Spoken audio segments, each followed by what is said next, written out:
ఇద్దరు భార్య భర్త వికలాంగులు. అనంతపురం పోయింటే గర్భసంచి చిన్నగా ఉంది, నీకు పిల్లలు కాదు అన్నారు మేడం. ఆ తర్వాత మా ఫ్రెండ్ వికలాంగురాలు ఇంతకుముందు వచ్చింది, ఇద్దరు కొడుకులు అమ్మకి. ఇక్కడికే వచ్చింది. ఇప్పుడు 4 నెలల పిల్లలకి మేడం. ఇద్దరు బాబులు మేడం, ఇద్దరును. భాగ్యలక్ష్మి ఇక్కడికే వచ్చినారు మేడం. అక్కను చూసి ఇంకా నీ దగ్గరికి వచ్చిన తర్వాత ఫస్ట్లోనే నీకు కాళ్ళు లేవు, 5 ఏళ్ళైంది, పిల్లలు గారు ఇద్దరు చేత కాకుండా బతకూడదు కానీ అన్నారు మేడం. అయిపోద్దమ్మా, ఏం కాదు, అందరికి అయింది కదా. మా దగ్గర వచ్చిన హ్యాండిక్యాప్స్ అందరికి ఇచ్చి పంపించాం మేడం. ఇద్దరు మాట్లాడుకున్న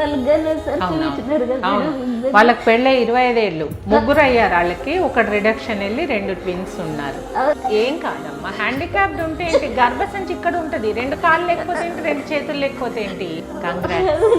థ్యాంక్స్ మేడం, చాలా చాలా రుణపడి ఉంటారు మేడం. నీకు జీవితంలో మేడం ఫస్ట్ టైంలో నాకు కన్ఫర్మ్ అయింది మేడం. రుణపడిన మాలాంటి వాళ్ళు ఇంకా ఎంతో మంది ఉంటే అలాంటి వాళ్ళు వచ్చి భయపడుకోకుండా ధైర్యంగా ఇక్కడికి రావచ్చు. బాగా చూస్తుంది మేడం.